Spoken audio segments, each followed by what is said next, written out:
Alright guys, how's it going? This is Zesty. This will be a new series that I'm starting about starting to learn some of the low tier tanks and world tanks, since most people are now coming back to the game or just starting the game with the release of 1.0. I thought I'd do this in order to help people decide what they're trying to play, and maybe shed some light on some tactics that you're supposed to employ as a new player in World of Tanks. Alright, so here we go. The first tank that I'm going to be featuring is the M18 Hellcat. This is the tier 6 American tank destroyer. If you look down the line here, this will take you from the M2, the T3 HMC, this is the first tank destroyer, all the way to the turreted TT. This is the start of the turreted TD line. Before this is the M8A1 and the T67, and here at tier 6 you have the Hellcat.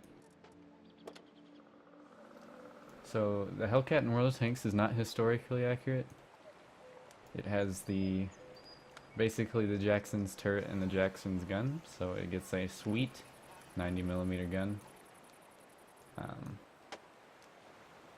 On top of that, it doesn't really suffer from the added weight of the 90mm in the turret. If you play War Thunder before this, you might be familiar with that the Super Hellcat, as they call it, is much more sluggish. This one is it suffers a little bit, but it's still very, very maneuverable.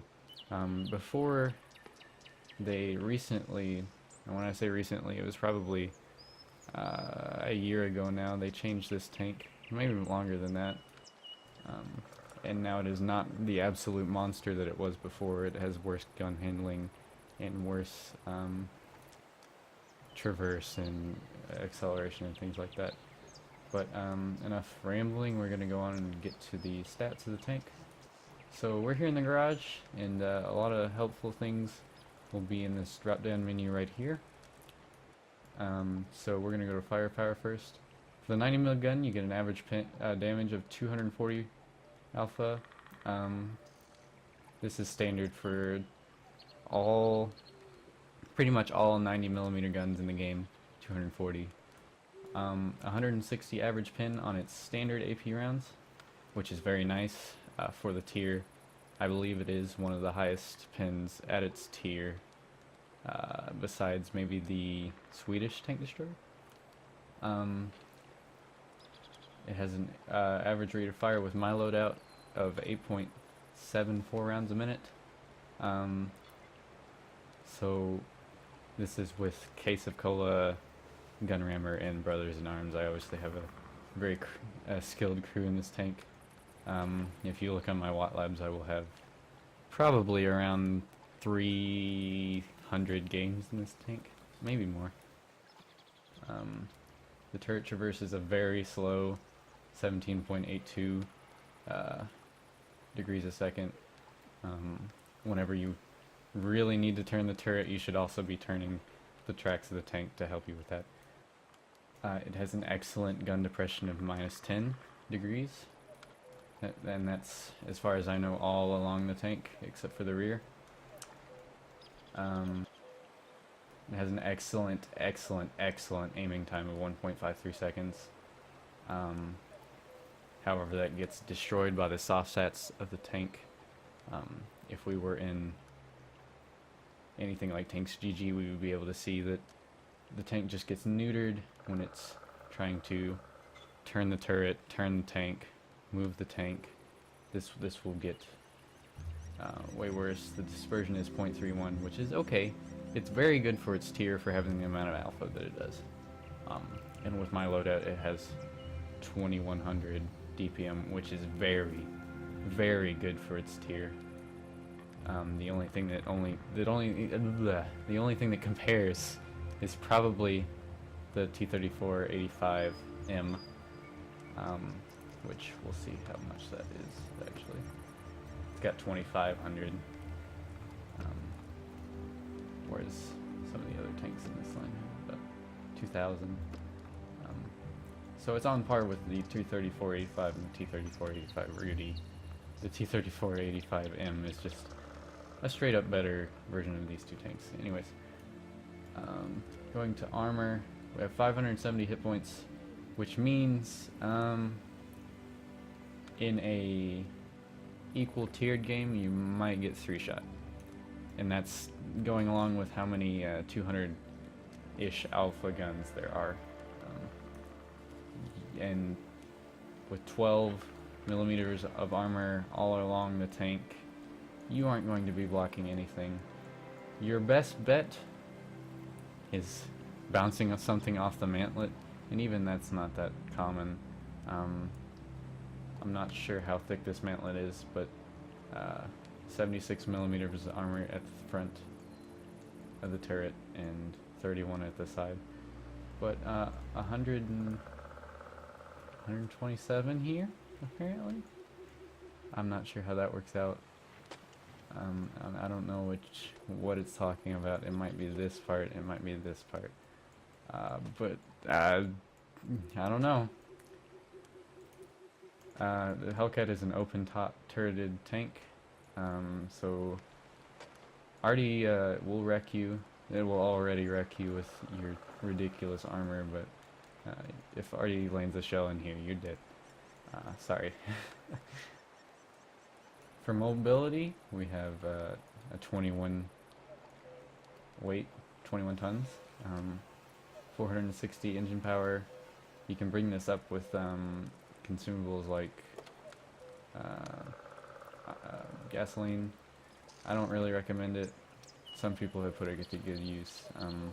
It might come in handy with a tactic that I'm going to show you later about the tank. Has a specific power 22, which is, it's alright for its tier. Look at something like the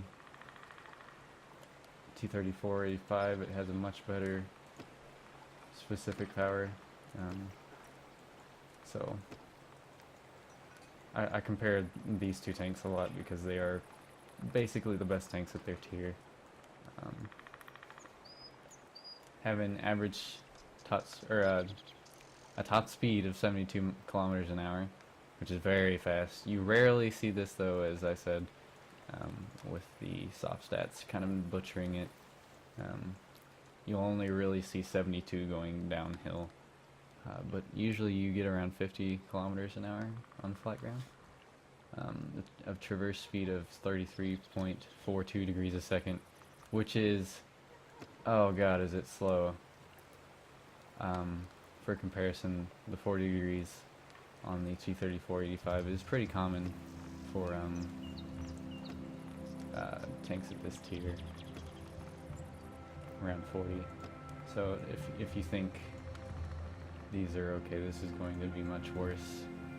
As far as concealment goes, it has a 53% concealment at stationary and a 25% concealment at moving. This is obviously with the loadout that I have here with camouflage net and stuff like that, which is very good. This one particularly is very good, and it will come into great effect when you're playing at equal tier and higher tier games. Has a 511 view range, at least with the setup that I have here. You'll notice that it only has 511 when it's stationary. This will be 400 base with the added 102 from the telescope, and this is very good with tanks that you want to be spotting things. You want to have it above the maximum spotting range, which is 465. So that way, basically anything within spotting range, as long as it's not behind a bush, you're going to spot it. As long as it, has not the best concealment rating. Signal range does not really matter.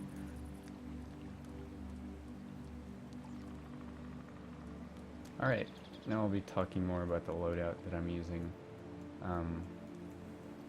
So I recommend a camouflage net and binoculars because in equal and higher tier games you are going to be doing a lot of sitting around and trying to spot targets for yourself and your teammates.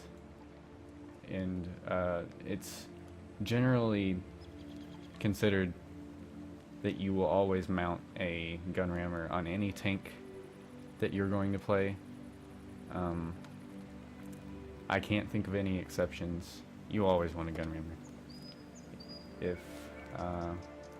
If this tank were able to have vents, because it is an opened up tank,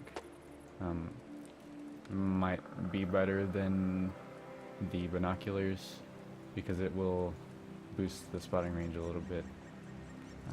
We wouldn't have quite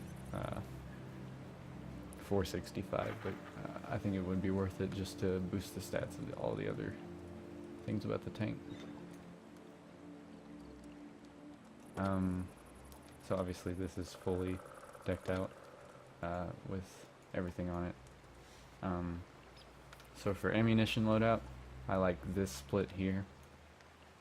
15 AP at your own tier is enough to get through any game, and the 14 APCR is good enough to get through any tier 8 game that you're going to face. It has 1 HE loaded just for that odd occasion where you need to one-shot an RD. It doesn't come in handy that often. Although with the new Swedish tanks you could get some nice kills using that 1 HE. As far as consumables go, I run a small repair kit, a small first aid kit, and a case of cola. This is not necessary. If you can't afford to use the case of cola, don't. It's marginally worth it. I'm just a tryhard, so that about covers it from that standpoint. Alright, so here's a replay on Malinovka, and this is a tier 8 game with a 357 configuration. Sorry, I don't know what I was trying to say, but so we have 3 tier 8 tanks, T-34-3, IS-3, and what's the other one? The Learing 40T, which is all the way over there, and 5 tier 7 vehicles and 7 tier 6 vehicles. I had to think through what I was saying there, is not to be confused. So this map is very good for the Hellcat. It uses a lot of concealment in order to gain an advantage on the battle. So I'll show exactly what I'm going to do. I'm not sure why I'm letting it do this. Alright, here we go. So the position that I'm going to take at the beginning will kind of show you what this tank's role is as a tier 6 tank in a tier 8 game. You kind of want to think of it similarly to like this light tank, for instance. I'm going to be spotting for my team and making sure that I get a lot of spotting damage, and that ultimately gains me a lot of experience, because I'm not going to be doing much else in this game. I can't take the role of a traditional TD because I don't have the armor. 1, I don't have the hit points. 2, I don't have an effective gun. 3, and when I say I don't have an effective gun, my gun is not as good as, say, this Learing 40Ts or this ISU 122S. So I'm going to take this spotting position. This is a very good one on Malinovka. You have to be careful because you will get free fired and RD'd. However, this gives you great view of anyone who gets too close here, or alternatively any light tanks that show up in this position. If the light tanks slip up and fire, you'll see later, I'll be able to spot them, and hopefully my team will be able to take them out. So I see this Learing move up. He obviously gets spotted or something because he's turning back around. His sixth sense goes off. He gets hit from something, probably, if I had to guess, it'd probably be around here, or maybe alternatively up here. So we see the MT-25 shoot at the Learing, and he gets spotted by me, and we'll see that my team will quickly just dispose of him. So now we spot a Chiri. I don't realize it immediately, but since the MT-25 just died and I assume he's the only light tank there, I take a quick shot, and we'll see that the Chiri falls, and I get all that spotting damage, and I'm already at 1200 spotting damage from this game, and that really exemplifies your role as a tier 6 tank with very, very high view range in a tier 8 match.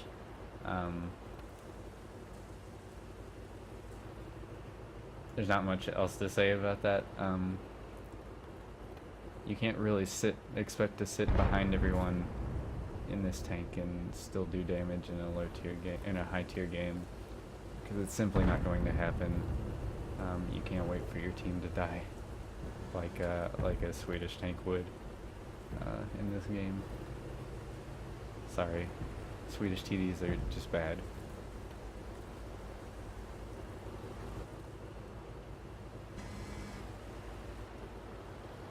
And when I say they're just bad, I don't mean, because a lot of you won't understand what I mean. They're just boring. You sit at the back of the map for the entire game, for the most part, because you can't do what the Hellcat can do. So here you'll see me wait for most of the enemy tanks on the team to be spotted, and that means I know it's safe to push up into this position. This is a very, very aggressive spotting position. I wouldn't do it unless I knew that everyone on the enemy team is spotted, and we're 4-1, so it's pretty safe to do. So I poke on this SU-100Y, knowing that I outgun depression him there with my 10 degrees. It didn't look like he was trying to size up a shot on me anyways, so I figured it might be some free damage. Unfortunately, you saw the incredible soft stats that prevent this gun from being exactly what it is, make me miss the shot for the most part. So I'm kind of cautious here because I don't know if the TVs will, like the SU-100Y will poke me again. It looks like he's pretty bummed after getting shot by being spotted by me, so I don't think he's going to poke back in any reasonable amount of time. So I just think we'll poke him out, and you see who goes down there. So right now I'm just trying to get in as much damage as I can because this game is over.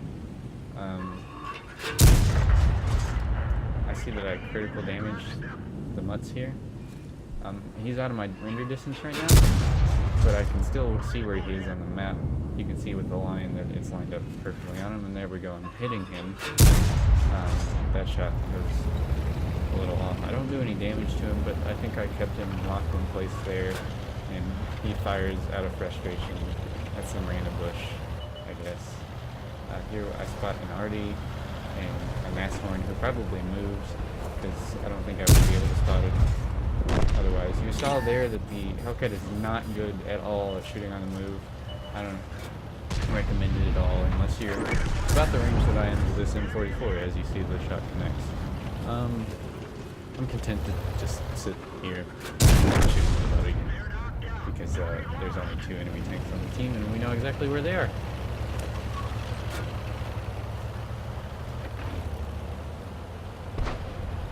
So you'll see me use more concealment here. As I come up to this bush, I'll explain a little mechanic in the tanks that you may or may not know. While the bush is transparent, you can see through it and spot people through it. And it also means that you can be spotted through it. where this Chiri is now, you'll see that it's not transparent, and that means that I cannot see through it. You saw there that the mutts fired a random shot, a good guess as to where exactly I was, and it probably hits my gun mantlet. I'm not super sure. Yeah, it skims me right there, and that's apparently not a penetrating shot. So that takes no damage. Actually bounce a shell. You hear that shot just goes high, really showing how bad the accuracy on this gun. And there we go, 1500 damage, which is more than you could ask for as a tier 6 in a tier 10 or tier 8 game, with 2500 spotting damage. An excellent result when you imagine that I did 3 times my hit points in damage, as well as spotting a lot of tanks for my team. So we'll get back with another game here in a second. Alright, here we are on the second game in Abbey. This is an equal tier game with 5 tier 6s on the top tier and 10 tier 5s low end. This is a very good matchup for the Hellcat, in that you get to absolutely dunk on some tier 5s with their bad view range and mediocre mobility. So we'll see me take a very good spot for TDs on this map. This lets you catch a lot of tanks off guard when they try to rush up to the middle of the map. You'll see that I get punished for taking this position more than once. So like that. That's really bad. Very, very bad. I'm not sure how I ever bounce a Cromwell with my 90mm gun, but it happened. So the M44 and the Chaffee both take a blind fire at my position. Notice I was never spotted, and that's how I know this was a blind fire, not, anything other than that. And you'll see, I didn't learn my lesson, and this M44 is going to put another one right on top of me. And at this point I was like, well, my gun game's pretty much over. But that's not true with the Hellcat, especially in an equal tier game. You just have so many opportunities to outplay your opponent with your mobility and your concealment. And we'll see that later in this game. At this point I was pretty demoralized, that's why I'm pretty much just sitting here. Being reduced to 117 hit points, not even 2 minutes into the game. Not where you want to be in the Hellcat. So at this point I'm pretty scared to even poke my head out. And so I'm just trying to look for shots. Because I don't know this map very well after the changes. And you'll see me just go back to this position, because I guess I don't care anymore. If the already pre-fires again, or blind fires again, I'll die. That's fine. So here I sit. I spot the Chaffee, being a little brave. And you see me just outspot a Chaffee. Pretty good with him being stationary. Even he keeps the same concealment when he's moving, but I'd like to imagine he probably had maybe some camouflage at this tier. You'll see, like 500 view range, even enough to spot a tier lower than you scout. So very good. So here we'll see me get pretty brave. I did not expect there to be rocks. I don't believe there were rocks there before 1.0.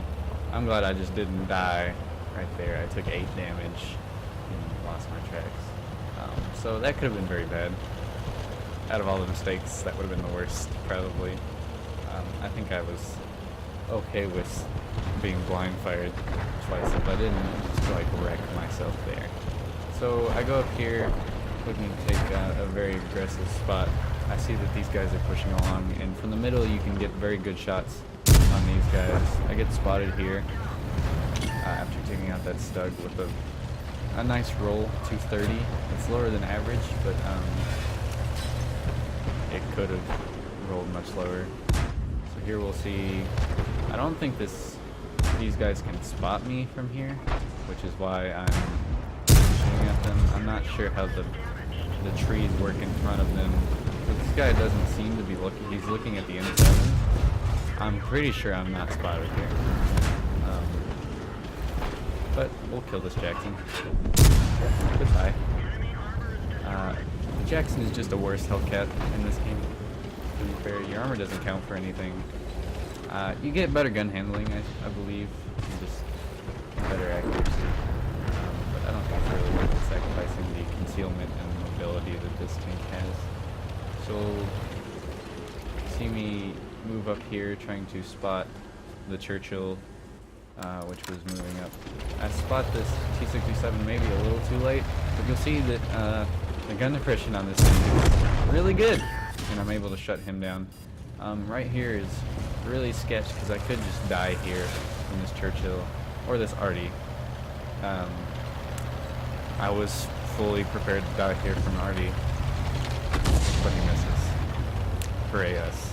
He doesn't get to kill the entirety of our tank. No, that's not true. Churchill shot me. Now he damaged myself. That was a real unfortunate shot. I saw this Chaffee coming from a mile away as he got spotted over there.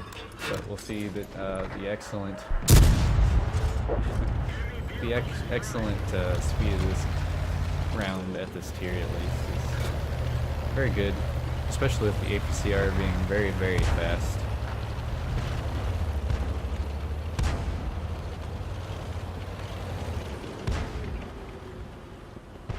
So now I'm just trying to spot the Churchill again because I'm a little bit petty and I just want him to die.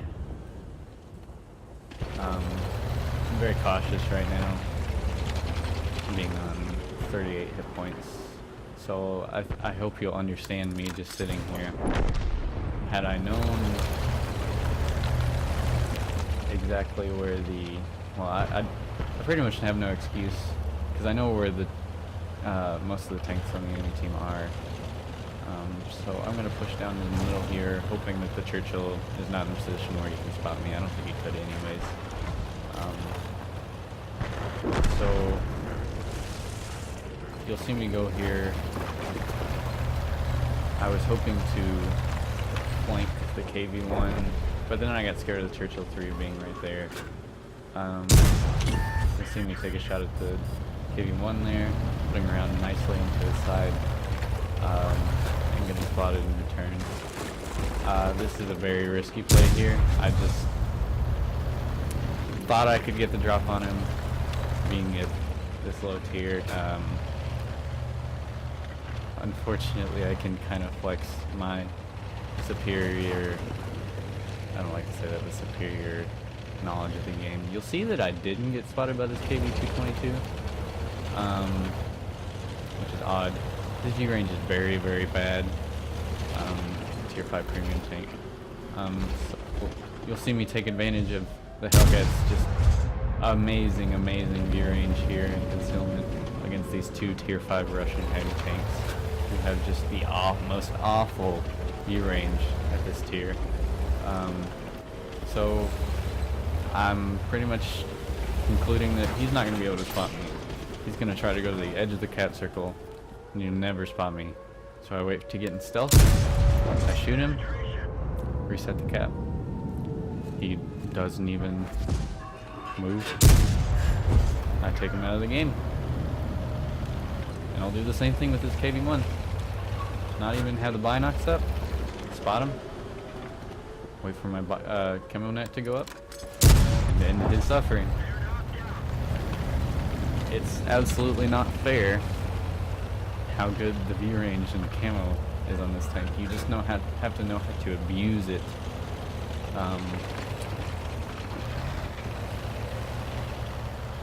And that's how you kind of build your career in roller tanks, is just abusing the strengths of your tank to their utmost ability. And I think I've done a pretty good job of showcasing that in this Tier 6 game.